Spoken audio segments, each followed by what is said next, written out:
今日我好開心同大家正式宣布一件事。So today I would like to announce a very important news today. 今日係我哋 Celebrate 香港進入4.0個日子。So today is the day we step into Celebrate Hong Kong 4.0. 有人會問4.0咁樣1.0到3.0係乜呢？ So when we have Celebrate Hong Kong 4.0, what it means by 1.0 to 3.0. 一陣我話俾大家聽，我哋嘅經歷係點樣。So I will let you know later on how we come to today. 但係今日好多有啲人都會問過，究竟點解教會要裝修？教會唔好破破爛爛啦，做乜要裝修呢？ So why do we need to renovate this place? It's not broken, so why do we need to do that? 同埋點解我哋要我哋係點解要繼續發展我哋事工呢？ So and also why do we need to develop our ministries? 所以今日呢堂道同埋下個禮拜嘅堂道都係啦。今日嘅堂道我哋講教會發展嘅根基。So today and next week we will talk about the foundation of the church development. 當你明白呢個發展嘅根基，我哋講呢樣嘢嘅時，你大家就知道點解我哋會係做呢個咁決定。So when you know the details about the foundation of this church, then you will know why we need to renovate this church. 跟住一個好 basic 嘅問題就話，點解我哋要發展呢？ So the basic question, why do we need to develop? 點解我哋要發展？因為我哋追數字，我哋權力更大係乜呢？ Do we just chase after the numbers, the attendance, or something else? 我諗大家都知道我哋唔係咁諗嘅。 So we would like you to know that we are not chasing after the numbers. 我哋從數字當中，我哋真係會睇過4個唔同嘅觀點。 And there are 4 reasons why we need to develop the church. 唔該，下一張。呢個就係話，第一，我哋係管家精神咯。 Number 1, we are the steward and we practice stewardship. 管家就係咩咧？我哋真係好似聖經講嘅1000到5000銀子咁樣，我哋要管好我哋手上嘅所有嘢。 Just like in the Bible, we have 1,000 to 5,000 talents and we need to take care of what we have in our hands. 即係管好呢件事就係我哋基本嘅責任。 So it is our basic thing we need to do when we have something in our hands. 第二就係自然生命就會自然嘅成長嘅噃。 And number 2, actually life will grow naturally. 健康嘅生命就會自然成長，所以要令到我哋嘅成個教會嘅狀態係好健康咯。 So when the church is healthy, it will grow naturally. 第三，我哋真係要傳福音。 Number 3, we need to practice evangelism. 我哋真係要 save one more for Jesus。 We want to save one more for God. 所以真係呢個，我哋唔係單係自己信咗主咁就搞掂啦。我哋希望更多人係真係相信主耶穌基督。 The gospel is not just for ourselves, but for others.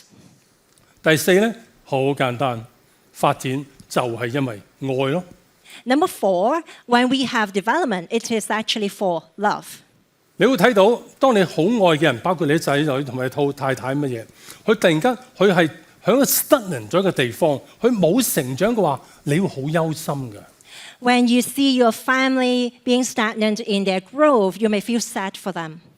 因為你見到如果佢哋係發展得好好嘅話，你開唔開心啊？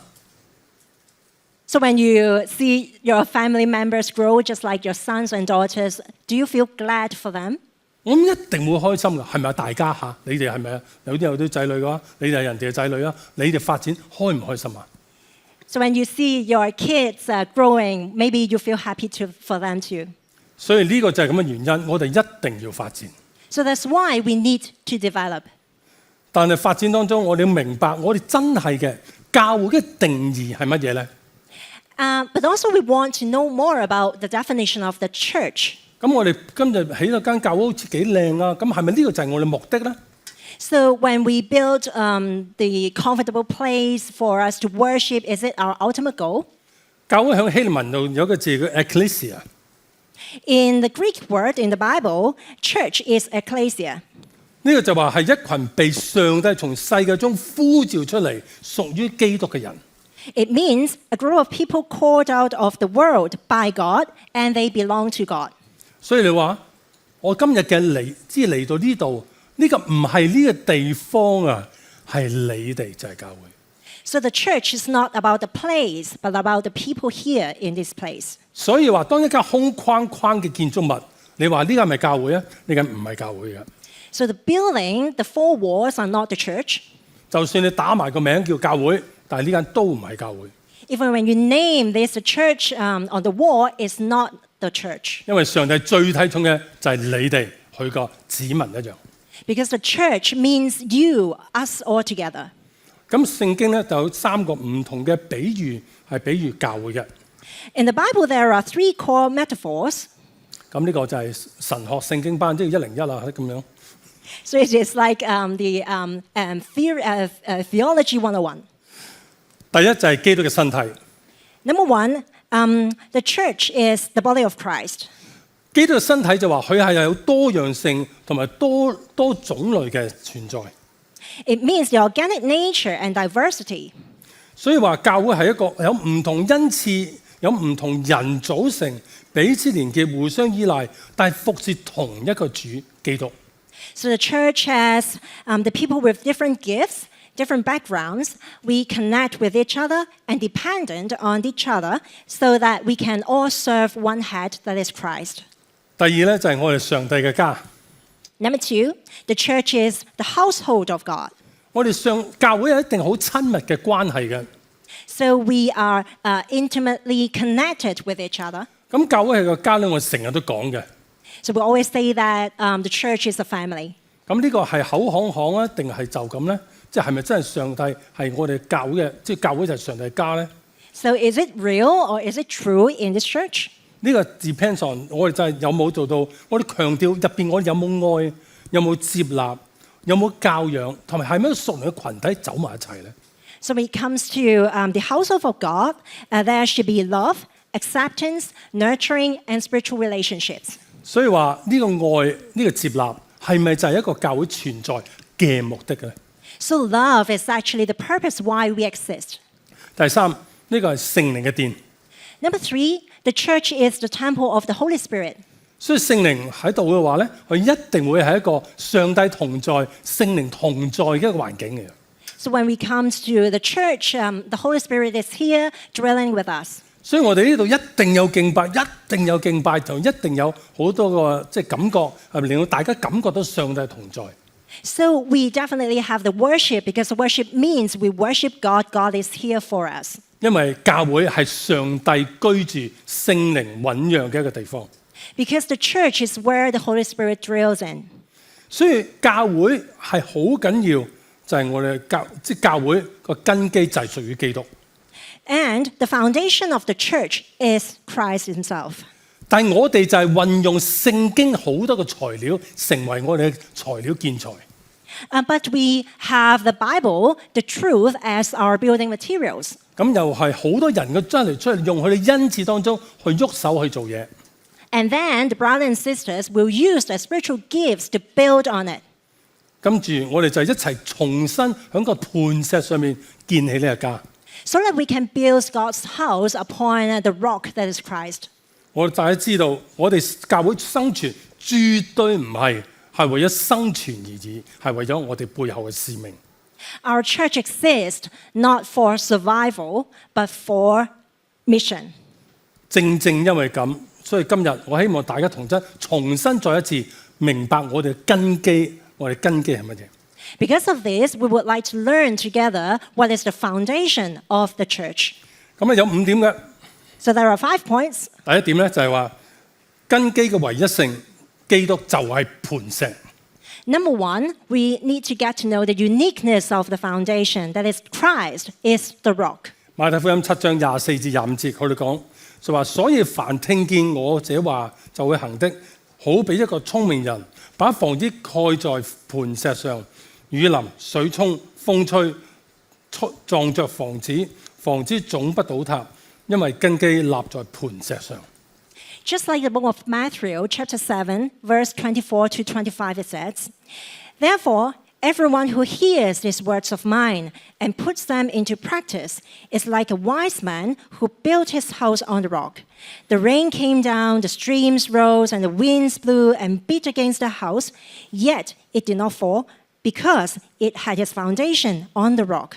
我記得我以前咧響返教會咧，成日都唱一隻兒歌啊，成日都講用嗰啲磐石做嘅兒歌嘅。So I remember when I'm young, I sing a song in the church. It's just saying about the rain coming to the rock, coming to the house. Yeah. 因為我知道冇基督嘅發展，乜都係人堆砌出嚟啫。Because I know that if the church doesn't have Jesus, it's just a human being piling up something aimlessly. 神俾每個人有唔同嘅恩賜，發展嘅根基穩固，咁上面大家建立上嘅嘢就穩固。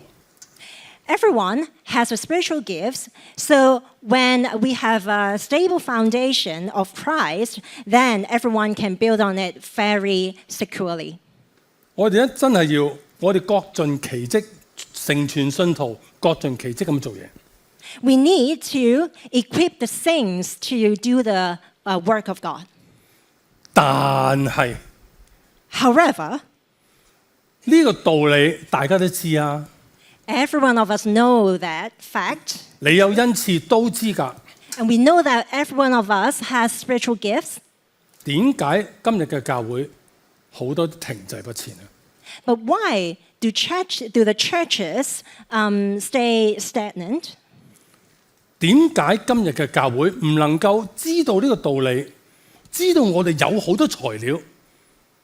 就係點解今日教會就唔能夠繼續前行，成為社會嘅光呢？ We know that we have the gifts and Christ is the rock, but why do we stay here just stagnant without doing the work of God or just stay here?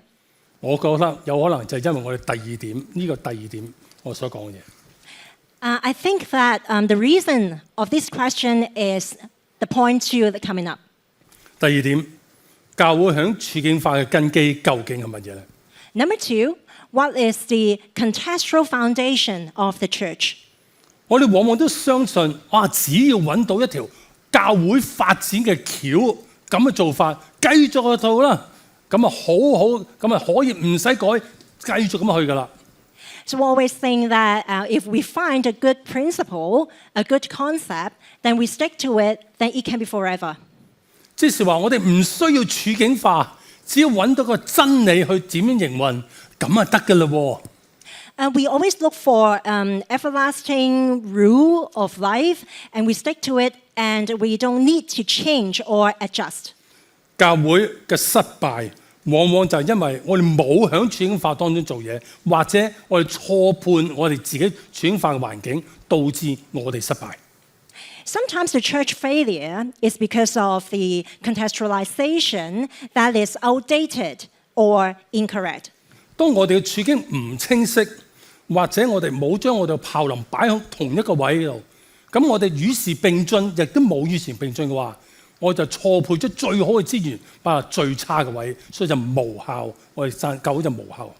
When we fail to identify our context clearly, or we can't follow or discern the time, then we may fail. 所以有啲事，當我哋冇呢樣嘢、冇呢個諗法嘅時，我哋就會見到嘢，有感動就去做，但係就去做咧，又未必做得好，所以樣嘢咧水汪汪咁樣做唔好，結果冇做好件事。So when we see some needs ahead, we just clash to it and do it immediately, and without any mission, without any vision, then it leads to the failure. 今日有俾個圖俾個圖俾大家睇啊！ So today I would like to show you a graph. 呢個圖我係會今堂同埋下一堂我都會繼續講嘅。I will show you this graph this week and next week. 所有教會甚至所有人，你都要一定學懂呢個圖。So if you want to grow the church, you need to know these 3 circles in this graph. 第一個就係我哋嘅使命。Number 1 is mission. 我哋為何而活？ Why do we exist? 一陣講就係第二個就係我哋核心能力係乜嘢？ And also, the second one, core competencies. 我有乜嘢係令我哋做得優秀嘅？ What are we strong at? 同埋我哋外圍環境發生緊咩事？ And also, number 3 is an environment. 我哋嘅未必我哋對象係點樣發去要求、去需求嘅嘢係乜嘢？ So, what do our targets need?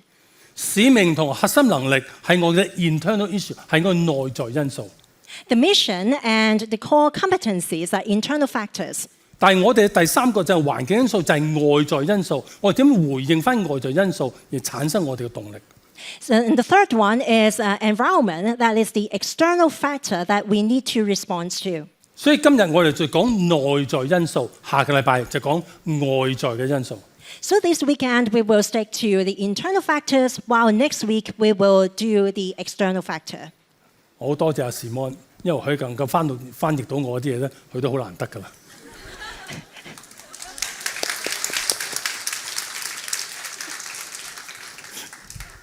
你準備翻譯㗎？OK， 好，咁正式入去第三點咯。 So let's go to point 3. 第三點就係使命。 Number 3 is mission. 我哋為何而活呢？ Why do we exist? 我記得，因為我以前係做管理工作或者做培訓工作，我好多時我自己係站喺台上講使命咧，係最容易嘅。 So in the past, I train others and I talk about leadership, and it's easy to talk about the leadership. 因為咧，使命響普通話講就係捨去你的命，捨去你嘅命。 So I always say that in Putonghua, and actually in English, it means that mission is to lay down your life. 你能夠有幾多嘢能夠捨去嘅你命咧，就係使命。 So when something deserves your laying down of your life, that is the mission. 使命能夠決策係我哋人生入邊決策個 filter， 你能夠做好穩定咗你嘅 filter， 呢個你就係能夠穩定你嘅使命穩定嘅方向。 So when you can find the mission, it is actually the filter of your decision making. 作為間教會，我哋嘅使命係維持嘅聚會，繼續維持啊，還是我希望信徒有增長，係屬靈嘅增長咧？ The church is about maintaining meetings or to build the disciples. 如果係第二個係屬靈增長嘅話，咁我哋好多嘢就唔會做啦。 When we want the sharpening or the spiritual development, that means we need to exclude something not to do it. 響舊約唔係響聖經度，響新約聖經《使徒行傳》6章嗰度，佢講到嗰陣時，大家信徒好興旺喎，好忙碌一齊做嘢，咁結果有件事要做啦。 And in the book of Acts, chapter 6, there is something in the chapter. Many disciples rose up, and many issues rose up at the same time. And there is one decision need to be made. 因為佢嗰陣時好忙碌啊，即係門徒好忙碌，佢不停去傳福音，所以佢哋係興起咗好多執事。執事嘅名字係喺第6章度出嚟嘅。執事係我哋做乜嘅咧？ So the apostles of BC spreading the gospel. There are the rising up of deacons. That's the first time we see deacons. Deacon 嗰陣時就係管理飯食嘅，但係今日嘅 deacon 係我哋管治教會嘅核心。 So the deacons at that time take care of the needs, the daily needs of the believers. But at this time, deacons always make the major decision of the church. 所以我哋真係話，我哋使命搞得清咧，我哋知道點擺位咧，好多信徒都好想服侍教會嘅。 But when we keep the mission in the proper place, or we station that in a proper place, then we need to we will know what to move. 咁所以今日咧，我希望同大家重新翻一次我哋馬鞍峰香港教會嘅使命係乜嘢？ So today I would like to reaffirm with you the mission of this church. 我哋總共有五個由聖經度引入嘅，用馬太福音馬太福音22章37到40節，同埋馬太福音28章19到20節，有兩段經文嚟定我哋五個 purpose， 五個使命。So our mission actually comes from the Bible verses, Matthew chapter 22, 37 to 40, and chapter 28, 19 to 20, where we can sum up with 5 purposes. 咁5個 purpose 咧係乜咧？第一個就係敬拜，第二個就係事工，第三個傳福音，第四個係團契，第五個係門徒訓練。There are 5 purposes of this church that is our mission: worship, ministry, evangelism, fellowship, and discipleship. 喺邊度嚟嘅咧？喺呢兩經文咁講，馬太福音22章37到40節咁講，耶穌對他說：你要盡心、盡性、盡意愛主你的神。呢、個就係敬拜，我哋同上帝直接發生關係。So in Matthew chapter 22, verse 37 onwards, it says, Jesus replied, "Love the Lord your God with all your heart and with all your soul and with all your mind." That is worship, our relationship with God. 呢個係誡命中嘅第一，而且係最大。其次相效嘅就要愛人如己，愛人如己呢就係事工。我哋真係愛人，好似愛自己一樣，呢個係事工。And then it says, this is the first and greatest commandment, and the second is like it. Love your neighbor as yourself. It is ministry because we serve others just like we want to serve ourselves. 呢兩條誡命都係律法和先知一切嘅道理嘅總綱。All the law and the prophets hang on these 2 commandments. 馬太福音28章19到20節，佢講話：所以你們要去，使萬民作我的門徒。呢、個好清晰，就係傳福音。你要去傳福音俾萬民。Also in the verses, Matthew chapter 28, therefore go and make disciples of all nations. That means and evangelism because it goes to the world and spread the gospel. 同埋佢話奉父子聖靈嘅名給他們施洗，施洗叫做進入教會入邊，進入呢個團契生活入邊，彼此牧養。And then it says, baptizing them in the name of the Father and of the Son and of the Holy Spirit. That means the fellowship because we invite other people to join this family of God. 所以凡我所吩咐你們嘅，你都要教訓他們遵守。呢、個就係好清晰嘅門徒訓練。And teaching them to obey everything I have commanded you, that is discipleship. 我就常與你們同在，直到世界的末了。And surely I'm with you always to the very end of the age. 喺我哋嘅門徒訓練當中，你要睇到我哋有用咗好多精力去做一個叫 MTE Master of Theological Study， 希望好多信徒都能夠通過 MTE program 能夠進深到認識上帝更深更深。In the aspect of discipleship, we have a program called MTE, and people can learn the theology of God in this program. 呢個 program 已經有150個人係上緊，我相信未來會更多。So until now, there are already over 150 people studying in this program, and coming up there will be more. 嗱，你聽到呢度呢5個 purpose， 我哋講翻我哋101到301係乜喎？ So when you see the 5 purposes, you will know what it means by 101 to 401. 我哋 Celebrate Church 香港1.0咧，我哋就係喺2013年我哋 launch 呢間教會嗰陣時，我哋進入1.0。So when we talk about Celebrate Hong Kong 1.0, that means we are in the Munson College and we need to set up and tear down. 嗰陣時我都傻下懵下咁啊碌咁碌到我哋搬咗過嚟呢度咧，我哋就係知道我哋可能就做緊教會啦，即係跟住我哋進入咗2.0嘅世界。So when we have this chaotic process from 2013 to 2016, we move to Sparkle. That is 2.0. 3.0就係當我哋面對緊社會事件同埋 Covid， 我哋教會有好多變動，人事變到好多變動。呢個當中就係我哋3.0，我哋點回應翻社會需要？呢個就係3.0。In 2020, we have the COVID and social movement, and we have lots of changes in our disciples. So it is a time of Celebrate 3.0 to come together to respond to the chaotic ages. 你睇下，喺呢1.0到3.0當中，我哋對嗰5個 purpose 毫無放鬆，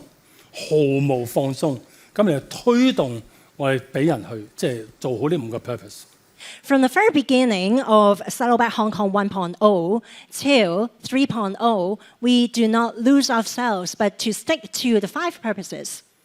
使命是捨去你的命的，所以我真係要捨命啊！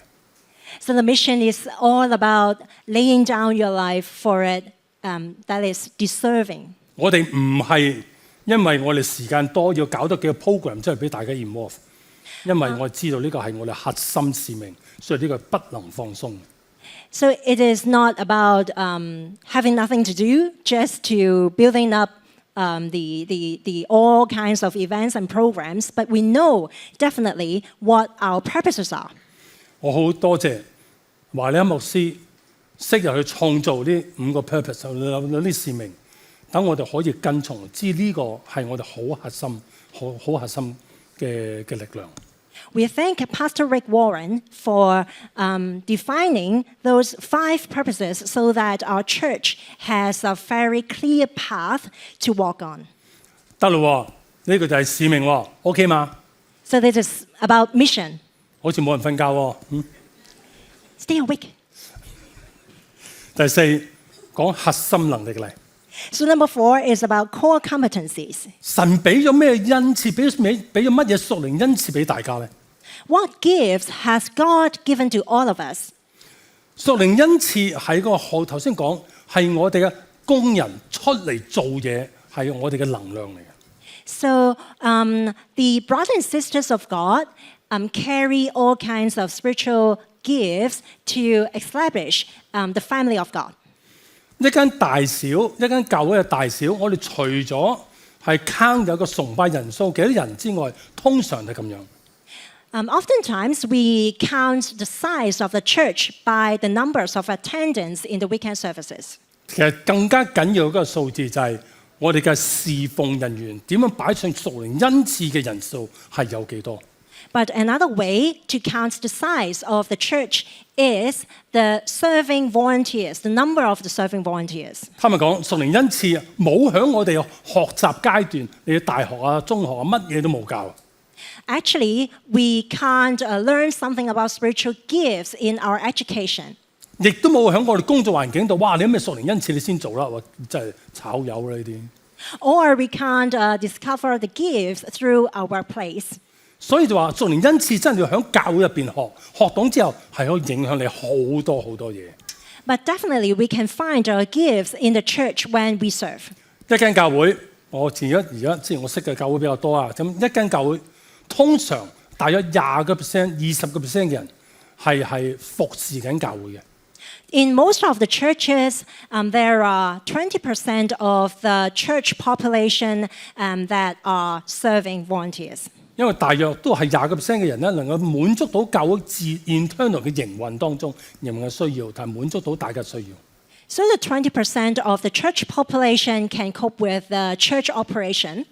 但如果你去到30到40%咧，你就可以做一啲好有啲嘢，你可以做多啲嘢啦，你可以影響到其他人，甚至影響到其他教會或者其他嘅社會。 When there are 30 to 40% of the serving rate, then they can do more, just like outreach or evangelism in the community. 有啲教會咧得返10% 嘅人去做侍奉嘅話，咁嗰啲咧就死啦，因為嗰啲越做越死，越做越乾。但係有嗰90% 坐喺度咧就冇嘢做嘅，即係咁樣咧就好唔健康啊！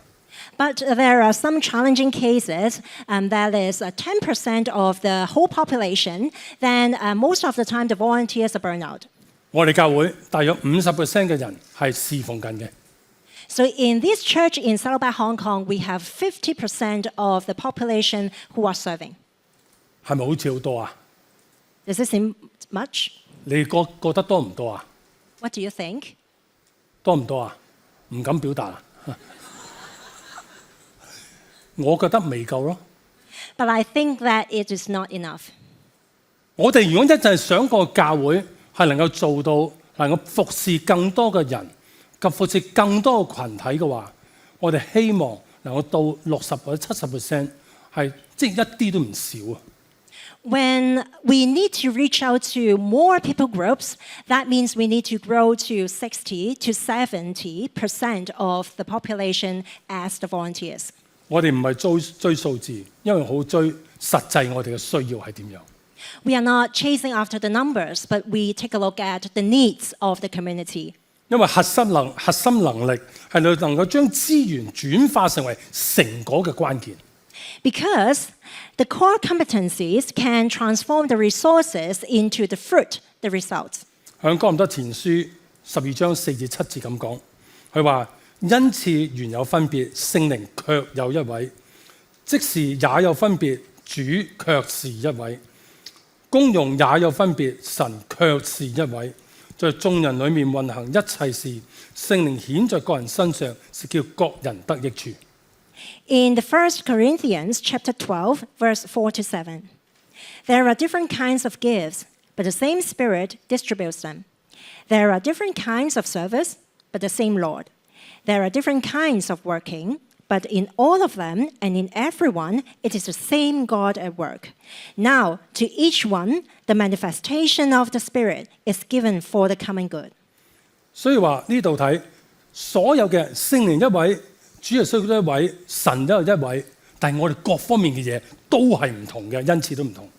When we have the same Spirit, the same Lord, and the same God, from the same God we have different kinds of gifts upon every one of us. 呢個就好玩啦，因為呢個就產生個個教會都唔同啦，個個教會都唔同嘅時，哇！就係呢個就係好美滿、好美滿、好美滿嘅世界。So when different churches have different spiritual gifts, that makes a very beautiful picture. 以弗所書4章15至16節咁講，唯用愛心說誠實話，凡事長進，連於元首基督，全身都靠他聯絡得合適，百字各按各職，照着各體的功用彼此相助，便叫身體漸漸增長，在愛中建立自己。In the book of Ephesians, instead, speaking the truth in love, we will grow to become in every respect the mature body of Him who is the head, that is Christ. From Him, the whole body, joined and held together by every supporting ligament, grows and builds itself up in love as each part does its work. 愛心說誠實話，我哋教會能唔能夠愛心說誠實話呢？ Can we, as a church, speak the truth in love?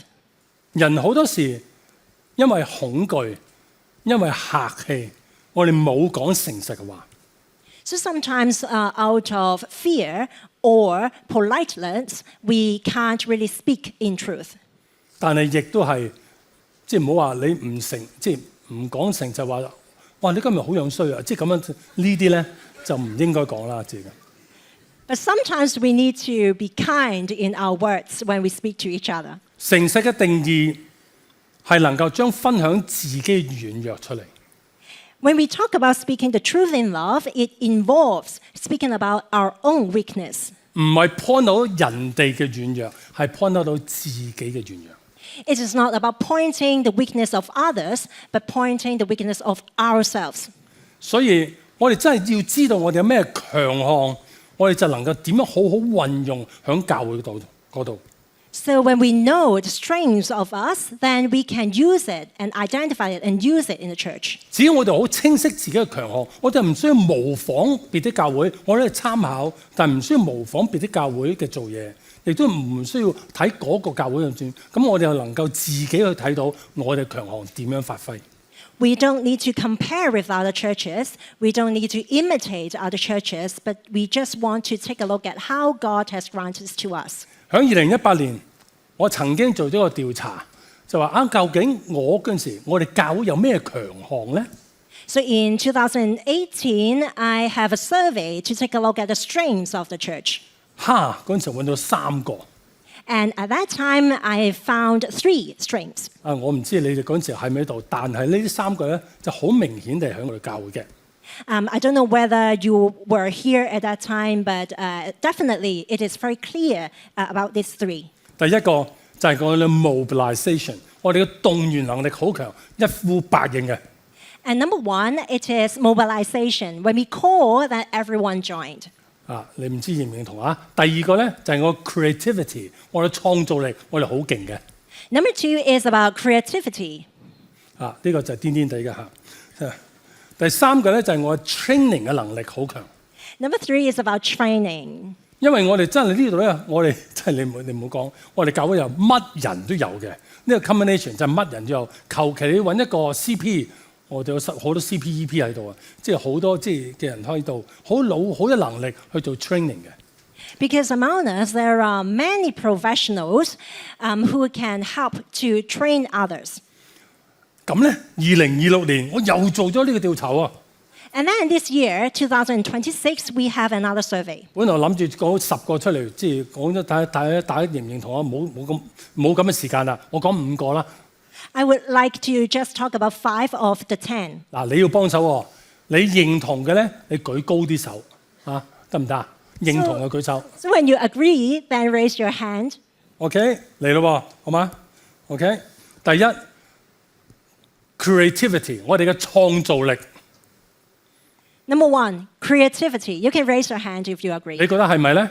我哋有冇創造力咧 If you agree, then raise your hand.？OK， 好。第二個就係我嘅 authenticity， 我哋嘅坦誠個，即係叫 authenticity 叫咩話？真誠。我哋好容易 share 到你自己真誠嘅説話嘅，係咪咧？ So number 2 is authenticity. It's easy for you to talk about your real self. OK， 呢個最是多過 creativity 添喎。第三個呢個就係我諗即唔使講呢個 flexibility。Number 3, flexibility. 真係冇乜規矩啊呢度。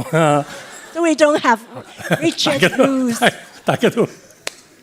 大家都中意冇乜規矩，我知啊。第四個咧 freedom， 大家好有自由地可以喺度，即係喺度聚會嘅，同埋喺度生活嘅自由。Number 4, freedom. 哇 To be free here. 哇！呢個好明顯喎嚇。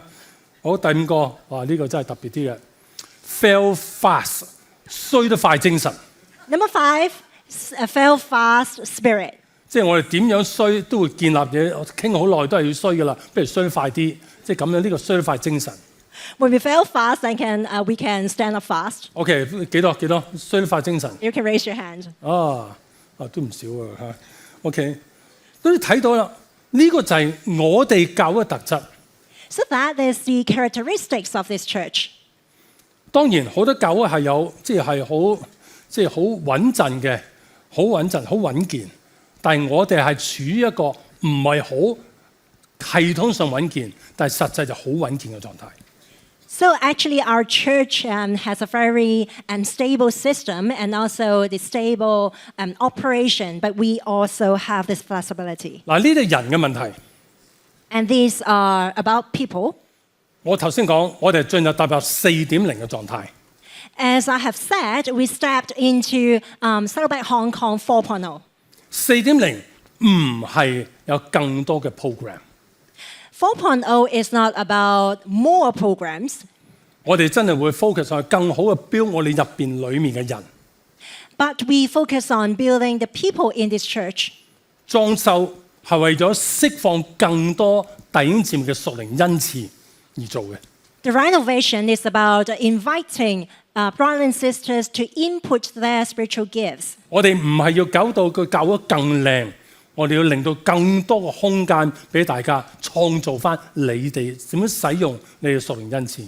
It is about having more space for you to exercise what God has given to you. 頭先Dudu 同埋 Nancy 冇講嘅就係、我哋其實今次嘅裝修嘅重點，我哋要擴大個 hall， 因為崇拜就要大，所以我哋能夠可以擴大個 hall， 呢個已經做到啦。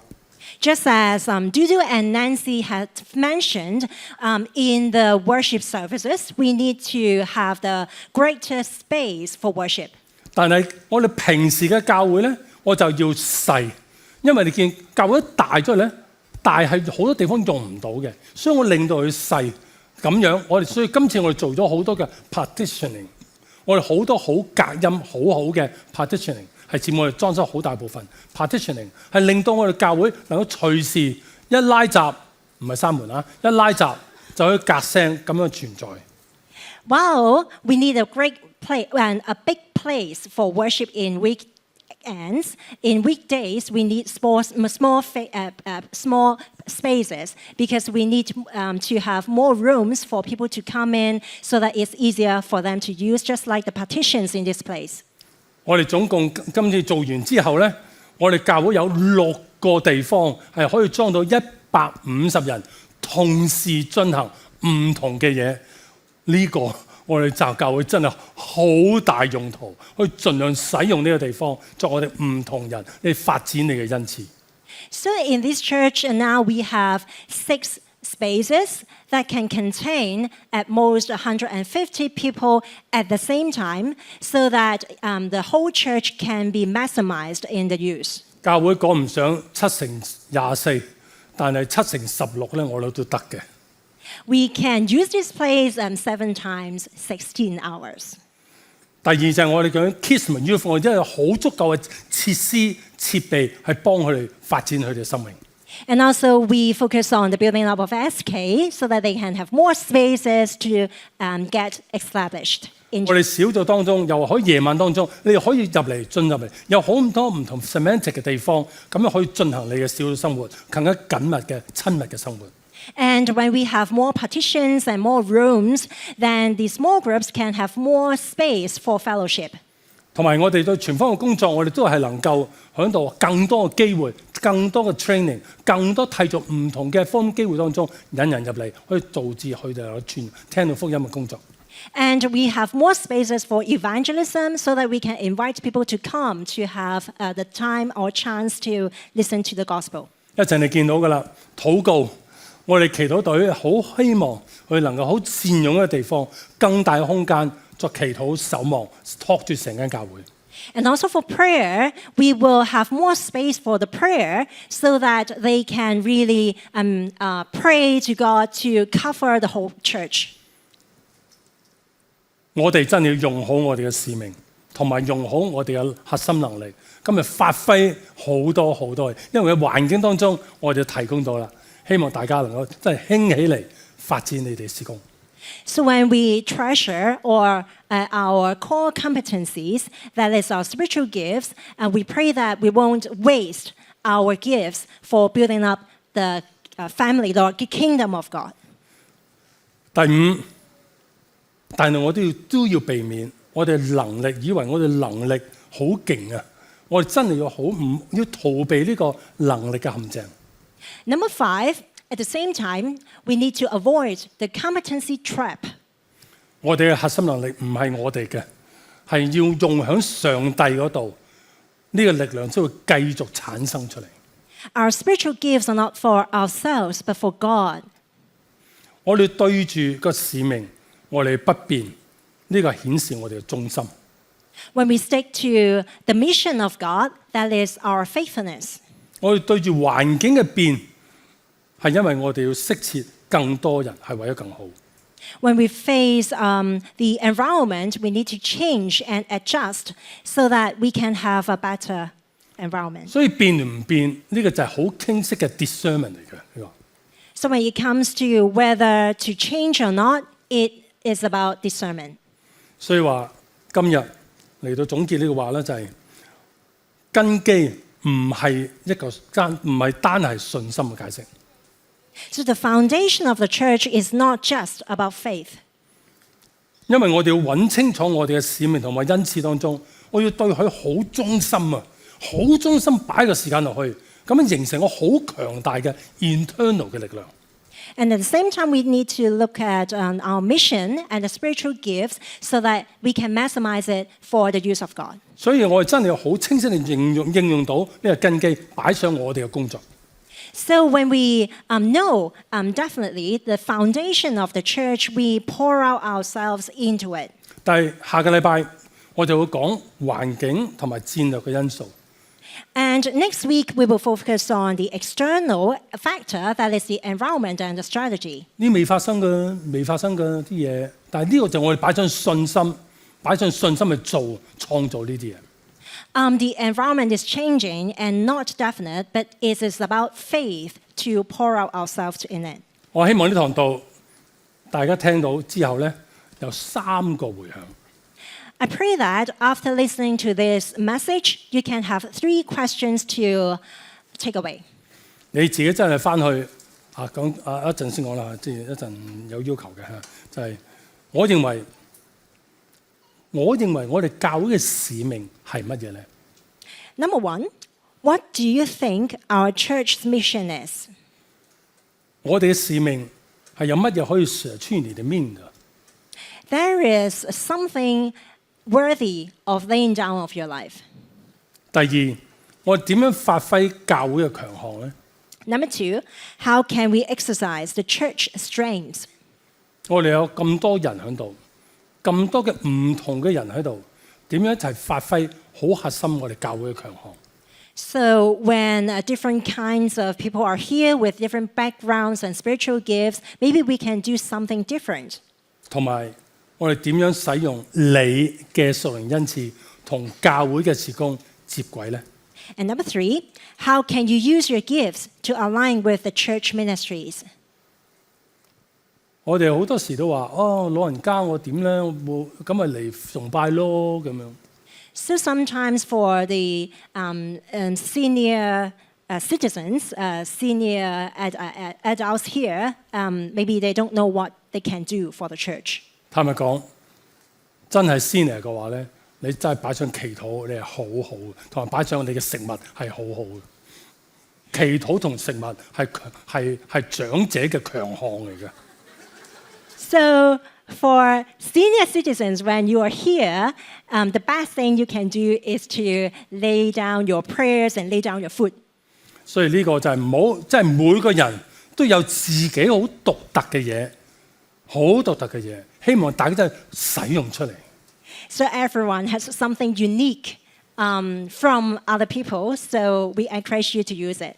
下個禮拜你翻嚟教會，我會問你：你嗰3個問題諗咗咩啊？諗咗未㗎？咁樣 So next week when we come back, I will ask you about these 3 questions. 可唔可以啊？可以嗎？可以嗎？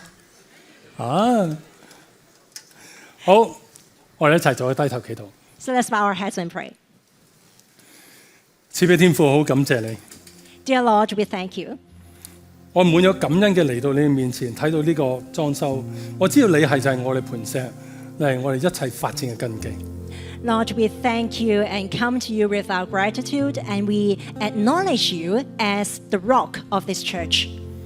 主啊，求你幫助我哋時刻銘記教會嘅意義。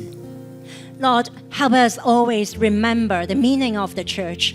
我哋知道我唔係只係一班聚集嘅人群，我哋係你嘅身體，係真係你嘅身體，一定要合一一齊侍奉。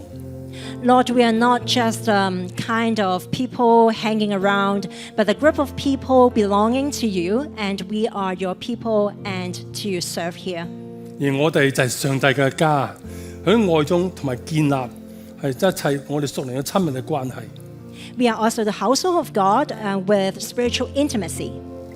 我哋真係亦都係聖靈嘅殿，我哋要喺度常存與你同在，經歷你親近你。 We are also the temple of the Holy Spirit where you dwell in. 求主你真係賜俾我哋教會係有愛同埋關懷。 Lord, help us to have love and care for each other. 俾我哋睇到我哋眼見嘅唔係淨係人同埋事嘅變遷。 Lord, help us not to focus on just the change of coming and going, and also the change of the place. 俾我哋真係睇到喺呢個轉變當中，你嘅旨意係乜嘢？ Help us to focus on what is your will for this church. 主啊，求死叫我哋真係堅守我哋嘅使命，將敬拜、事工、傳福音、團契同埋門徒訓練做好啊！ Help us to hold fast to the mission, that is, the worship, the ministry, the evangelism, the fellowship, and the discipleship. Help us to hold fast to this. 感謝你賜俾我好多弟兄姊妹，我真係能夠使用我哋嘅屬靈恩賜，將呢啲資源轉化為成果。 Thank you for giving us lots of brothers and sisters who can exercise our spiritual gifts for the benefit of the church and for the glory of you. 同埋真係俾我哋勇氣，真係俾我哋勇氣放低啲過時嘅模式，擁抱你真正做新事嘅感覺。Help us not to be bound by convention, but to be faithful to the mission you give us. 求你叫我哋唔好就咁因循做事啊，真係唔好。Help us not to be trapped by the convention and the rules. 即係俾我哋真係好清晰地知道你嘅使命。Help us to know firm what is your mission. 求你保守我哋心性，保守一切，因為我知道未來仲有好多好多挑戰。May you guard our hearts because we know that there are lots of challenges ahead. 我係期望上帝你堅定我嘅信心，保守你嘅工作，保守一切，直到耶穌翻嚟日子。Lord, may you protect the work of yourself. May you begin the good work in us and carry it through until the day of your return. 求主保守我哋教會成為世界嘅光，榮耀嘅機會，奉主耶穌基督名求。Help us to be the light in this world in Jesus' name. Amen. Amen.